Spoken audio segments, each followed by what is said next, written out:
Hello, everyone. This is Stacy with CLIPA. I'm Stacy Aguirre, Director of Sales and Marketing at CLIPA, the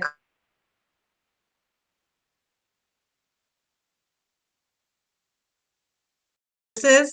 And let's let him introduce himself. You guys already know me, so go ahead, Dan. Let's talk about you. Cool. Let's let it rip. So I'm Dan Platta from Blue Sky Services, as Stacy said. We have a multitude of home service businesses, including window cleaning, pressure washing, Christmas lights, obviously. And we also do some home cleaning as well in a few different locations. We own and operate it all. I'm still trying to figure out how the heck that all works. Been doing that for 5 years. And in the last few years, we've taken our administrative expertise that we've built that goes along with all these businesses, and we started doing a whole bunch of recruiting for other home service companies and a whole bunch of bookkeeping for other home service companies. And we kind of just use the same business model that we use for our cleaning companies, which is our customers don't like doing hard, dirty, disgusting work like recruiting and bookkeeping. And so we do it all for them, and we like doing hard and dirty and disgusting work. And turns out we, like doing it for business owners as much as we like doing it for exterior and residential clients. So kind of doing a little bit of everything, if you will. Well, and here at CLIPA in our Pro Tips Forum group, where I think we're live at mainly, a lot of people here are not in the Christmas industry, or maybe they have their own service industry.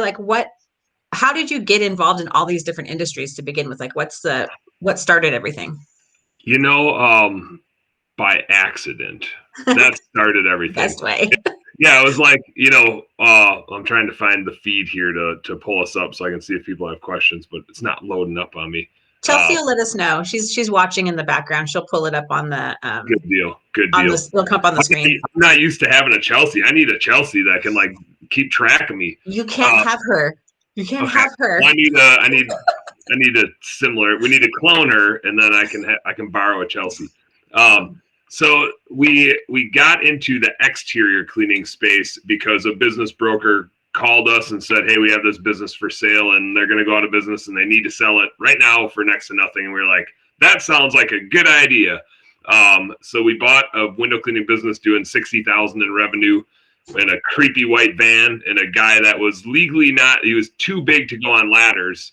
And when we bought the business, we didn't we were supposed to get 2 employees and the other one didn't show up. So all we had was this guy that wore, the first time we met him, and this was kind of before I joined full time, but he wore a cutoff t-shirt that said, "This is my beer drinking shirt." That was the first impression of our new employee that we just bought. Okay. One second. I'm going to stop you for a second. What state were you in? We're in Minnesota. Okay. Minnesota. All right. Which part? Minnesota. Yeah. This is like west of Minneapolis, St. Paul. Paul. Okay.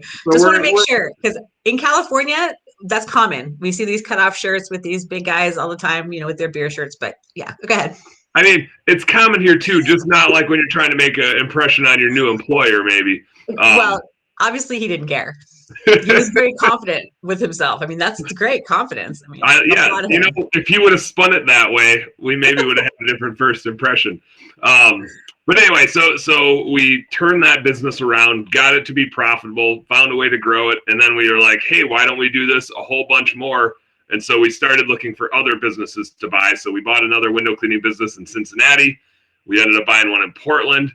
And we started getting all these clients, and we were like, what else can we do for them? And we thought, hey, these exterior cleaning businesses are really seasonal, and it creates a lot of cash flow issues, especially when you're in the north. We're basically shut down for 4 months out of the year. And so let's buy some interior cleaning companies so that we have some recurring revenue to get some cash flow over the winter. So we bought one in Cincinnati, and we bought one in Cleveland, and we bought one in St. Louis.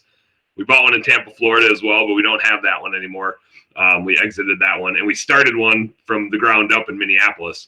And that was me out scrubbing toilets for a couple of years, growing that business. We've sold that one since as well. But we had this investment thesis, which was some people want to exit the market and they're willing to take a price that we can afford to enter a new area. We didn't necessarily want to start anything from scratch, only if we already had a foothold there. So we did start one of our businesses from the ground up. And that's when you were cleaning toilets at.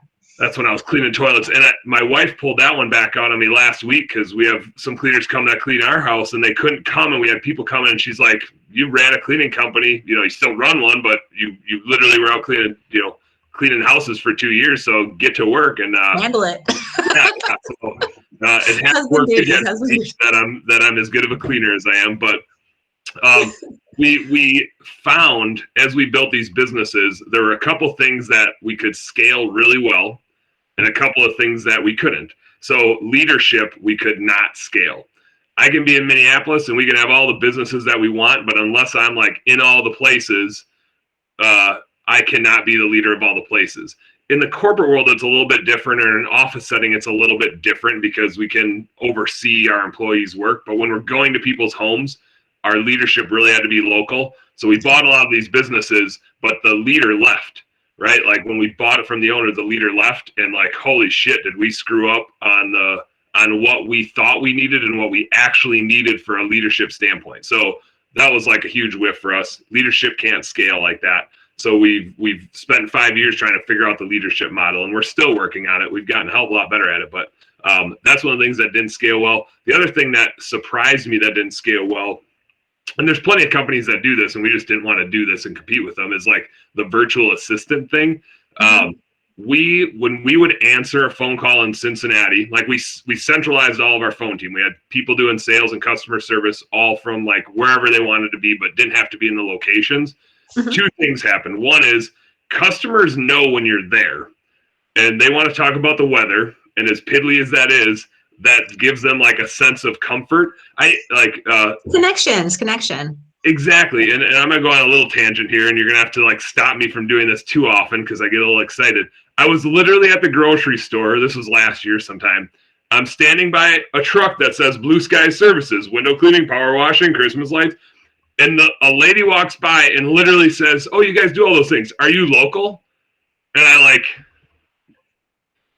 what do you mean am I local? I'm standing right in front of you. Like, how much more local do I need to be? I don't know what that means. Are you local? But like, it really matters to people that you're where they are because they want you to understand their problems. And if you're halfway across the country, how could you possibly understand that we're getting snow in early April in Minnesota?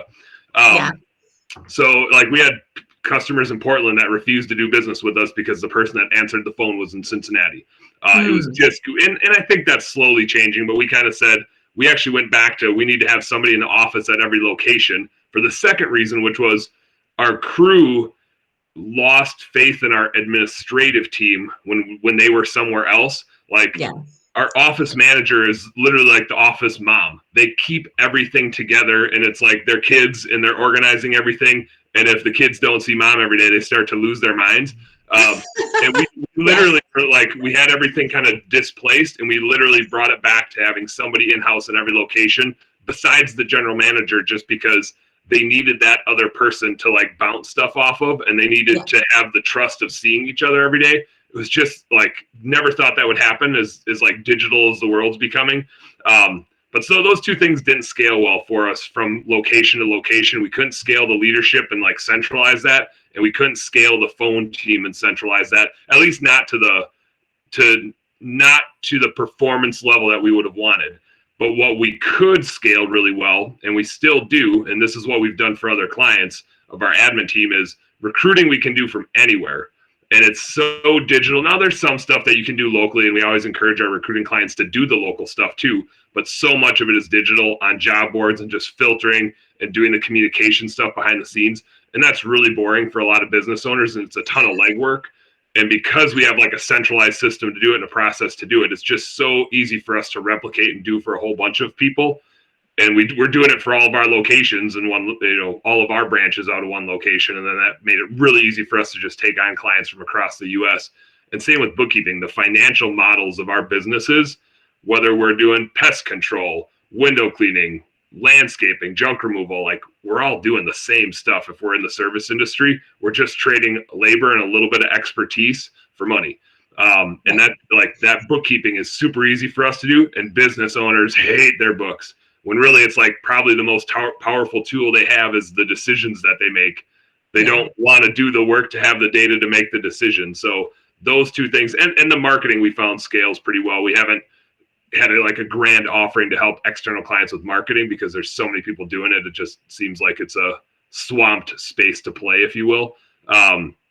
But that's another thing we found that scales pretty well, and we can do for a lot of people, including ourselves, is doing the marketing, blocking, and tackling stuff. So those are the three things that we kind of built our admin team around. We're just really focused on the recruiting and bookkeeping, because everybody likes to do marketing, but nobody likes to do recruiting and bookkeeping. So it's where we can have the best impact.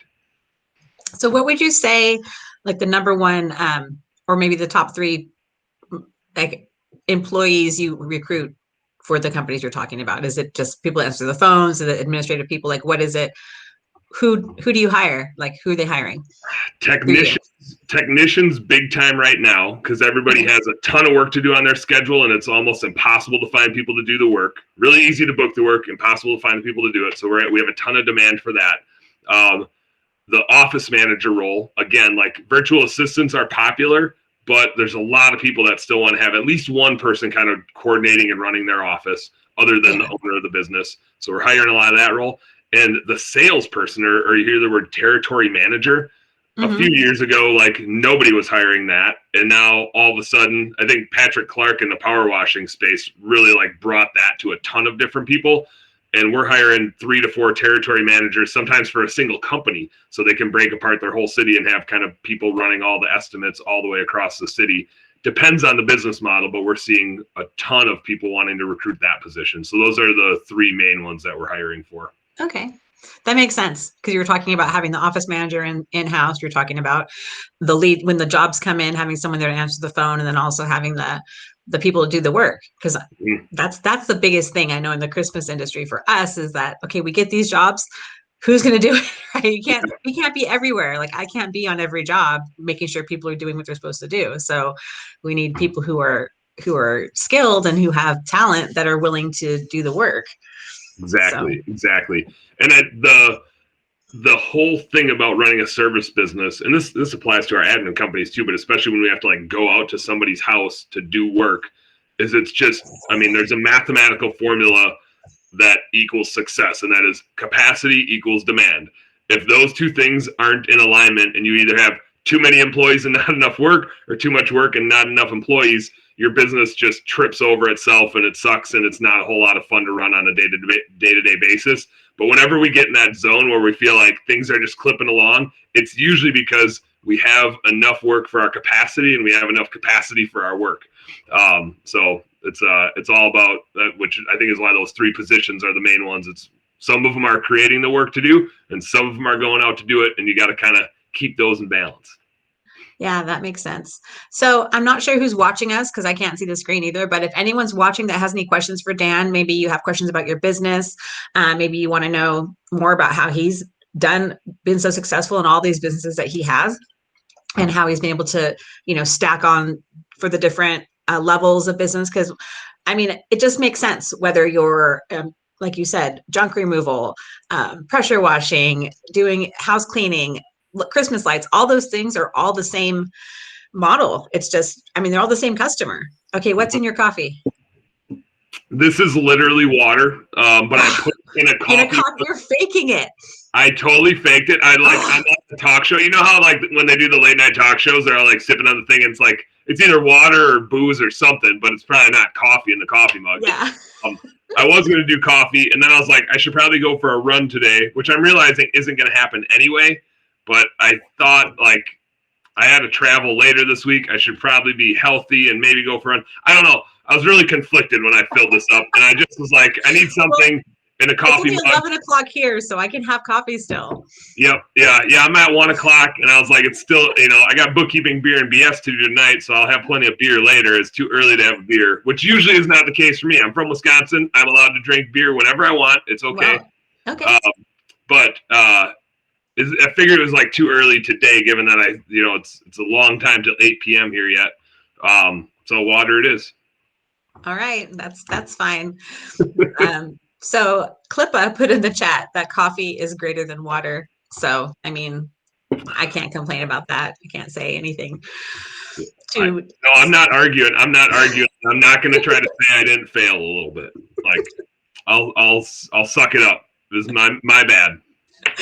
Okay, so as I was saying before I got distracted by your cup, if anyone's watching that has questions for Dan, this is your time to come in and ask and bring up the conversations of things that you want to know. I do know that having multiple businesses can be a challenge if you don't have the right people in place, and that's what Dan does. He provides that service so that you can have the right people in place to do the jobs that you get.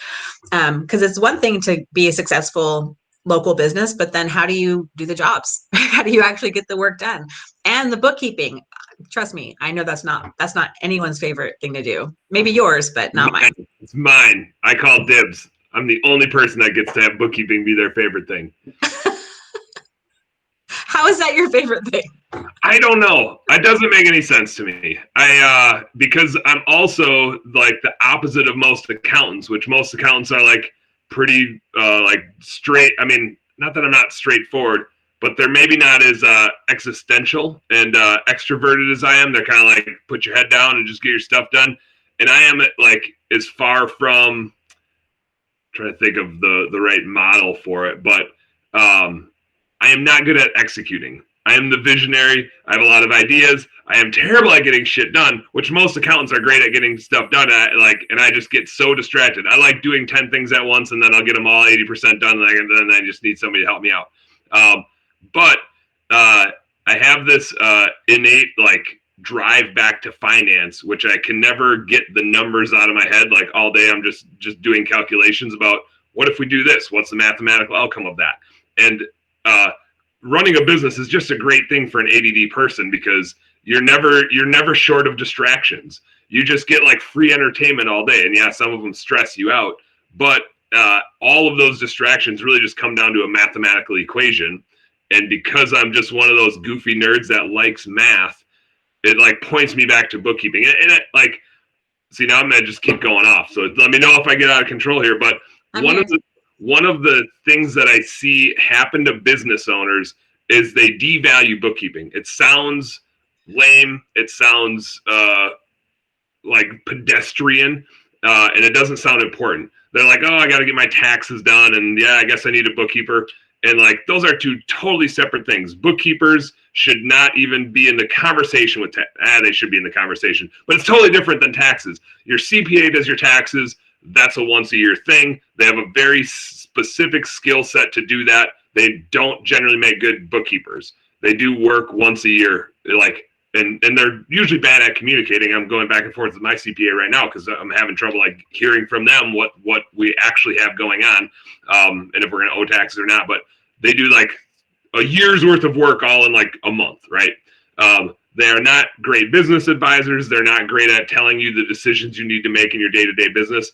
That's what bookkeeping is for. Bookkeeping is not for you to do your taxes. Like doing your taxes is an outcome of how you ran your business for the entire year. It's an afterthought. It's not meant to make decisions with. It's just something you have to do.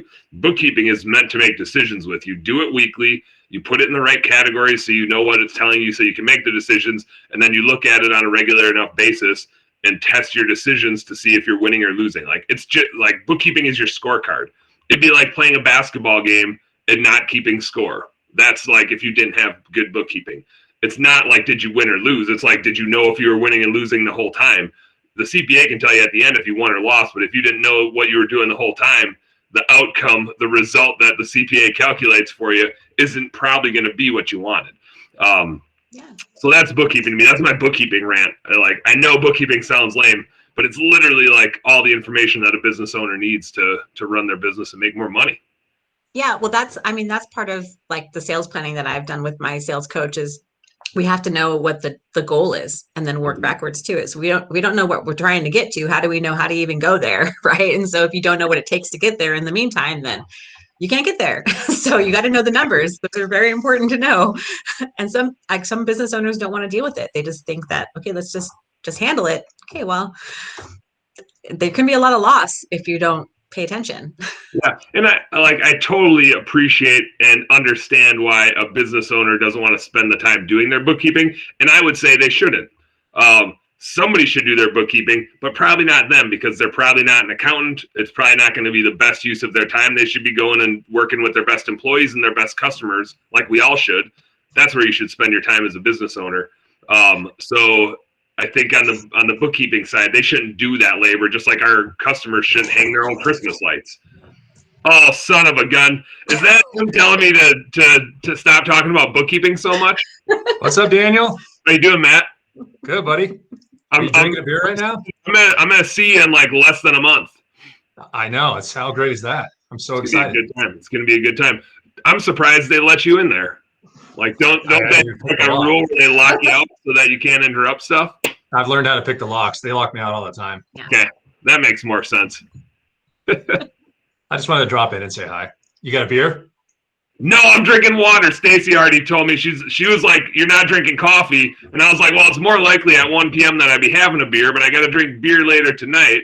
So That's right. I don't know. I'm taking hell from everybody for it. It's very off-brand. It's very off. It's 5 o'clock somewhere, right? I mean, like I told Stacy, I'm from Wisconsin. It doesn't need to be any time. I'm allowed to have beer whenever I want. All right, buddy. Good seeing you. I'll let you get back. See you, Matt. Yeah, so we're gonna see you then. Cinco de Mayo. Oh yeah, it is Cinco de Mayo, isn't it? Party time. I didn't even think about that. That's fun. That's fun. Yeah, we should have some.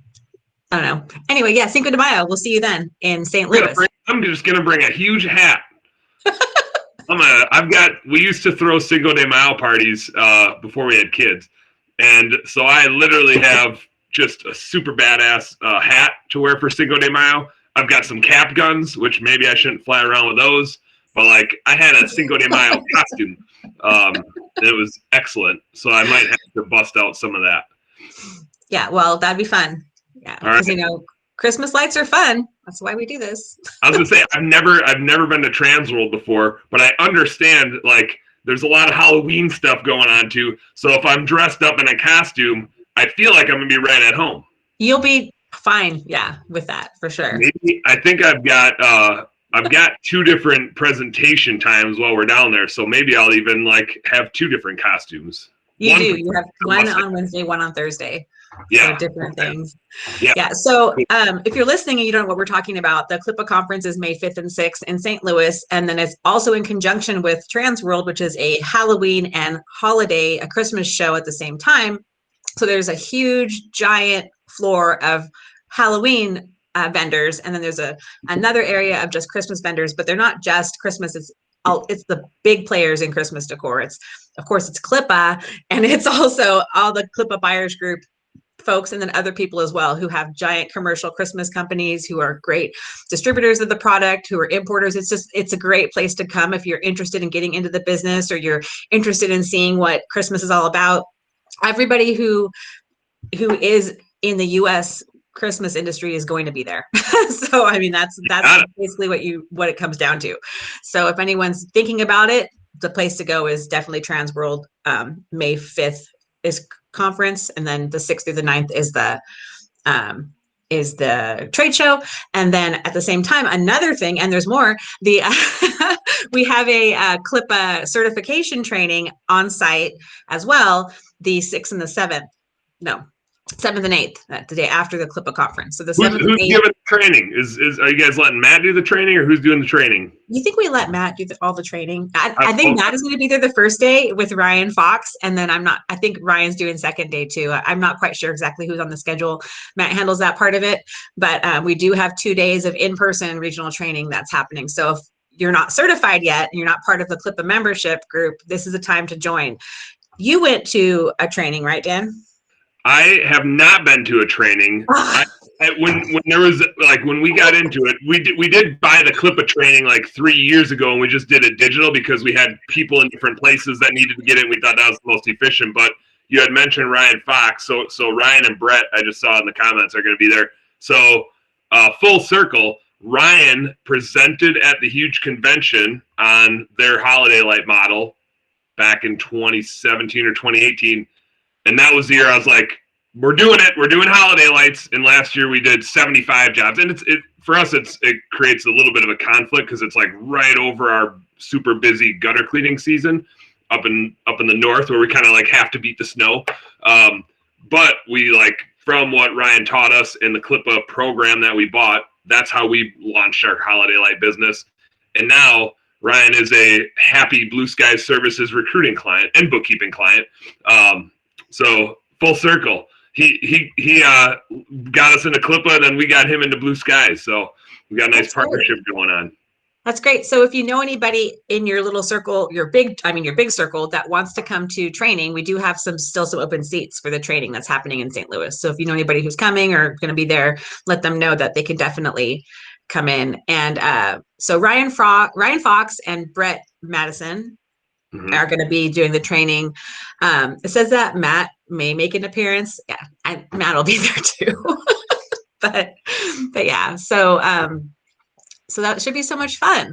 There was a question that came in that says, tell us more about recruiting for the service industry. So I guess they want to know what else in the service industry do you like? How does it work for you? So the recruiting right now, I'll say, just to like preface everything, it's on this weird trajectory where it's almost like a boy who cried wolf type of thing, where I feel like 2 years ago, we were like, man, this labor market is just ridiculously tight. It's impossible to find people. And then a year went by and we're like, the recruiting market is even harder than it was a year ago. And now, especially with all the government money that's keeping people at home and not working, it's like, you got to be kidding me. Like, is there anybody out there that has a pulse and wants to work? It creates this interesting situation where, and I actually made a video about it and put it on our Blue Collar Recruiting Facebook page, which is it's very similar to what we're seeing in the housing market, where, and the closest example I have is my brother-in-law just bought a house. They had been looking for houses for a few months, and they bought a house, 4-bedroom, 2-bath, which in Minnesota would normally be like a couple $100,000. And I think they had to pay like $350,000, which is way more than it was a year ago and way more than it was a year before that. And that was $20,000 over asking price, and they had to buy it without an inspection the day it hit the market, right?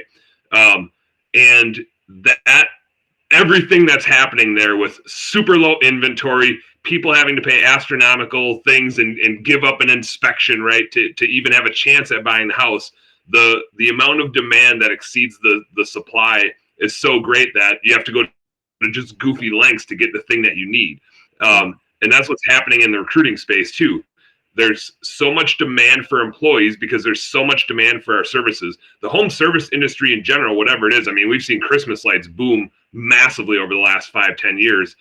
And that's probably like one of the extreme cases how much the Christmas light industry is growing. But the other industries, the pressure washing and the window cleaning and the gutter cleaning and the home cleaning, like everything, the water level's going up. There's more and more and more and more demand as homeowners want to outsource stuff. But there's less and less and less and less supply of the labor to do those things. So like everybody's raising prices to the end client because we have to like weed out the customers that aren't willing to pay for the thing. And we just want to get the highest and best paying customers. But also we still need to go find employees to do the work. And it's becoming like a bidding war, and it's a speed war, just like what my brother-in-law had to do to get the house. If somebody applies to your job and you don't hire them that day, somebody else will.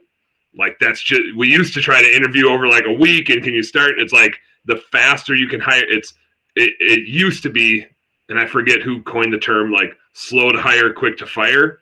And now it has to be fast to hire, fast to fire. Like your interview is the first day they show up at the job.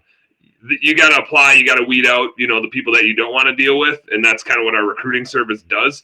The minute you have somebody that is vetted to enough of an extent that you're ready to hire them, whether you interview them or not, like we've hired people without an interview to just get the body into our location and start getting them into training. Now we'll do like group interviews and we just try to make it as efficient as possible, but it's all about speed to hire, to outbid your competitor and outpace your competitor, so that a employee that just happens to be transitioning jobs or whatever the case is that they're on the market, that you're the first person to offer them a job and it's a job they want, and you get them off the labor market as fast as you possibly can, because you have this stack of demand here that you're not able to serve unless you get them.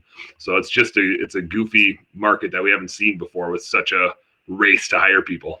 Yeah, well, in the CLIPA certification training, Matt's term he says is hire and fire daily. That's what he always Mhm. says. You're hiring and firing every day during the season because that's what happens. You bring people in and they either get another full-time job, or they don't work out right away because they say they can climb a ladder and they won't get on the ladder.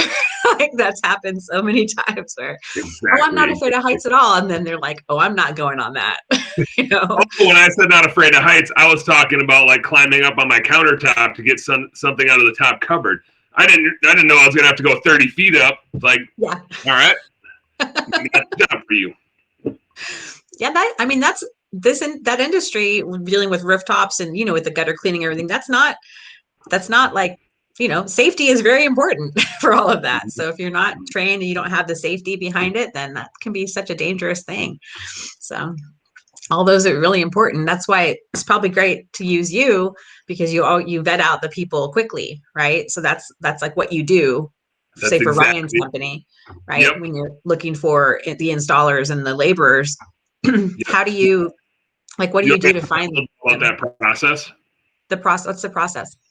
So when there's a few things that we're doing behind the scenes, and again, it's kind of to take off to take the dirty work out of the employer's hands, so they just have to worry about people when they know they're worth their time. Because otherwise, we just have so many garbage applicants that are making it through that are going to be a total drain on our time. And we don't want to spend our time on them. We want to spend our time on our good employees and our good customers. So we really only, as business owners, want to know somebody exists and is worth our time when they've already been vetted. So that's the point of our recruiting service. It's kind of like having a full-time recruiter in your office who can do the job posting for you with probably more expertise than the business owner would have anyway. Write all the job descriptions, know where to post it, do some assessments to weed people out really quickly. So we do like knockout questions, which are like if you answer this wrong, you're out. And then we do the assessment questions, which are a lot of subjective, like, candidate, tell me out of these three things, which would be the worst or which would be the best. And so just trying to get a vibe for how they think. And we have a lot of data on technicians that don't work out when they answer questions a certain way. That's smart. So we assess them based on that. We give them a score. And if they score high enough, then it's like, okay, business owner, this person's worth your time. There's also, so that's like they get to that point in our system. And that's where we as the recruiter start like kind of bringing them to our client to say, hey, business owner, you need to call this person ASAP and get an appointment set up with them. And we, like, every client of ours is different. Sometimes we can schedule an appointment, but really, again, like, because it's such a speed game right now, it's like you don't have time to send somebody to a Calendly link and have them set up an appointment. They're going to take a job with a path of lesser resistance faster because they're applying to 20 different places all at once. So the best offer with the sexiest sounding job that they can start at the fastest is probably where they're going to go. And so you just got to make your job offer that. And then just be ready to fire them the first day they show up if it's not a good fit. And that's totally fine. Like that's yeah. I mean, super quick. Yeah, like Matt said, hire and fire daily. That's totally okay. There is a personality assessment that goes into our system. And when the labor market isn't as competitive, and when we can afford to, as the business owner, get more data on that employee, we like to have them take the personality assessment to just get a better understanding of if they're going to fit our culture. But again, we usually can tell that day one. And so given the intensity of the labor market and how competitive it is, rather than send them that personality assessment, which is now like the fifth thing we've asked them to do, and they're kind of hitting that point of like, all right, this is a lot. I could just go get a job making $15 an hour anywhere by the end of the day. If we put them through too many hoops right now, they just have too many alternatives that are so easy that it's almost better. And what we've kind of resorted to is like, we want that information, but we might hire them and have them start tomorrow and say, hey, before you come in, why don't you just knock out that personality assessment? That way we kind of know what to expect when they show up. But it's like, part of our onboarding is that you complete this thing. Yeah. Whereas it used to be part of the weed out process. So we're kind of, that step has to be flexible for what the market conditions are. Yeah, that's the adjustable step. Yeah. Mm-hmm. Yep. Yeah. I mean, it's, in a way, it's kind of all adjustable, but it's all about just filtering people as fast as possible and getting them to the business owner, qualifying them and getting to the business owner as fast as possible. And speed, the game won't always be that way. The game consistently changes. I always give Sean, who runs our recruiting department, I give him a hard time because I'm like, yeah, bookkeeping, man. Like they might change, accounting in the next, 500 years. We might be ready. Like, it might not be double entry bookkeeping anymore. We might have to learn something new. But bookkeeping is so predictable; it doesn't change. We build a process and we do it over and over and over again. And the customer service is just the key in it.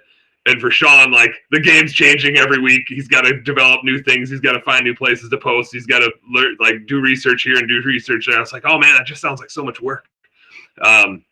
But anyway, so yeah, it's a constantly evolving thing. So the speed might change. We're not always going to be in such a labor shortage. At some point, we're going to have a labor excess, and recruiting will still be necessary because you're going to have to filter through thousands of good candidates and find the perfect one. Just the point of it will be different. It'll be very much hire slow, still probably fire fast, but you just got to be the old adage: don't hate the player, hate the game. You just got to play the game. Yes, definitely. So I think that our time's up. That was a quick half hour, actually 40 minutes almost we've been on here. So I'm so happy you came on today. Thank you so much for joining us. I really enjoyed our conversation. I'm definitely looking forward to seeing you at the CLIPA conference and at the Trans World Show. And if anyone wants to get a hold of Dan, how can they find you? A lot of different ways. I'm all over Facebook. Go check out our bookkeeping beer and BS group. That's where we make accounting seem more fun and interesting than it probably does. I'll be live tonight, actually, 8 p.m. Central Time, doing a little budget breakdown with a new client of ours that wanted to make some content with me. Blue Collar Recruiting, on Thursday nights, we usually go live and talk about the labor market and what's going on. And Sean and I both kind of do that every once in a while. So go check those out. We have YouTube channels as well, but the fastest and easiest way to see what we're up to is Bookkeeping, Beer and BS, and Blue Collar Recruiting Facebook groups. All right, cool. That's great. I think I'm part of both those groups. I should watch your one about the budget. It's my favorite topic, budgeting. It sounds so exciting. I'm just already just we're geared gonna up make for it. Fun, right? We're making it fun, and that's why we drink beer while we do it, because sometimes you need a little bit of help. Liquid courage. You just got to have it. That's right. It's like bowling. You kind of got in that 3 beer sweet spot to do a budget. All right. Well, thank you so much, Dan. Okay. Oh, I always ask my interviews, what was your nickname growing up? I didn't really have a go-to nickname, which is kind of now that you mention it, it's kind of saddening. I feel like I should have had one. I tried to give myself one when I was in 5th grade, and it didn't stick. We all of our little elementary school football team. I was Rocket. We all had our nicknames for a skill set that we had. Rocket did not stick. That never became a nickname. But when I was in 5th grade, I could see you being Rocket. I could see it now. Call me Rocket if you want. Rocket. I won't respond to it. I'll be like, what the hell is that person talking about? Yeah.